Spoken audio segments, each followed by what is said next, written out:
பிறக்கும் போதே குலதெய்வத்துடைய அருள் இருக்கக்கூடிய ராசிகள் எந்தெந்த ராசிகள் தெரிஞ்சுக்கலாமா? சோ வீடியோ முடிவுல இந்த லிஸ்ட்ல உங்களுடைய ராசி இருக்கா இல்லையா அப்படின்றத கமெண்ட்ஸ்ல மறக்காம ஷேர் பண்ணுங்க. குலதெய்வம் அப்படின்றது நம்ம குலத்தையும் நம்மையும் காக்கக்கூடிய தெய்வங்க. வருஷத்துக்கு அட்லீஸ்ட் ஒரு தடவையாவது குலதெய்வ வழிபாடு செய்யறது ரொம்ப ரொம்ப அவசியமான ஒண்ணு. அப்படி குலதெய்வ வழிபாடு செய்யல அப்படின்னா நம்ம வாழ்க்கையில முன்னேறுவதற்கு பல்வேறு விதமான தடைகளும் பிரச்சனைகளும் ஏற்படும். வீட்ல காரணமே இல்லாம சண்டை சச்சரவு வரும். குடும்பத்துல ஒருத்தருக்கு ஒருத்தர் மாறி மாறி நோய்வாய்ப்பட வாய்ப்புகள் இருக்கு. சோ இதுக்கு காரணம் குலதெய்வத்துடைய கோபம் ஏற்பட்டதாவும் பெரியவங்களும் நம்ம வீட்ல இருக்கிறவங்களும் சொல்லுவாங்க. சோ இதுக்கு நம்ம குலதெய்வ வழிபாடு செய்யாதது தாங்க காரணமே. குலதெய்வ வழிபாட்டை தவறாம செஞ்சுட்டு வந்தோம் அப்படின்னா நிம்மதி, அமைதி, ஆரோக்கியம், தொழில் வளர்ச்சி ஏற்படும். சில குலதெய்வம் கோவில் பஞ்சபூதங்களோடு தொடர்புடையதா இருக்கும். சில கோவில்கள் ஆறு, குளம் போன்ற நீர்நிலைக்கு அருகாமையில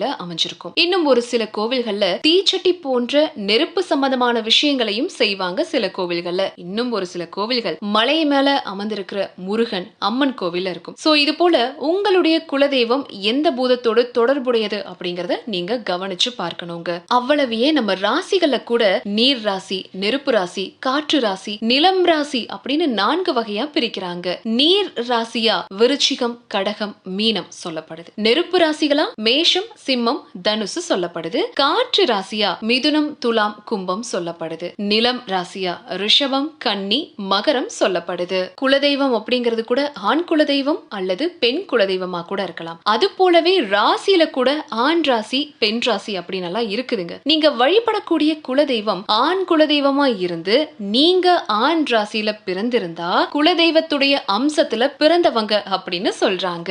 ஆண் ராசிக்குரிய ராசிகள் மேஷம், சிம்மம், மிதுனம், துலாம், தனுசு, கும்பம். சோ இந்த ராசிக்குடைய குலதெய்வம் ஆண் குலதெய்வமா இருந்தா நீங்களும் குலதெய்வத்தின் அம்சத்துல பிறந்தவங்க தான். பெண் ராசிக்கான ராசிகளான ரிஷபம், கடகம், மகரம், விருச்சிகம், மீனம், கன்னி இது எல்லாம் பெண் ராசிக்கான ராசிகள். சோ இந்த ராசியின் பிறந்தவங்களுடைய குலதெய்வம் பெண்ணா இருந்தாங்கன்னா நீங்களும் குலதெய்வத்தின் அம்சத்துல பிறந்தவங்க அப்படின்னு அர்த்தம். இது போன்ற நபர்களுக்கு குலதெய்வத்தின் ஆசீர்வாதம் முழுமையா கிடைக்குங்க. இவங்க செய்யக்கூடிய காரியம் முழுமையா வெற்றி பெறும் அப்படின்னு சொல்லப்படுது. சோ இந்த லிஸ்ட்ல நீங்க எந்த ராசியில இருக்கீங்க? உங்களுக்கு உங்க குலதெய்வத்துடைய அருள் இருக்கா இல்லையா அப்படின்றத கமெண்ட்ஸ்ல ஷேர் பண்ணுங்க.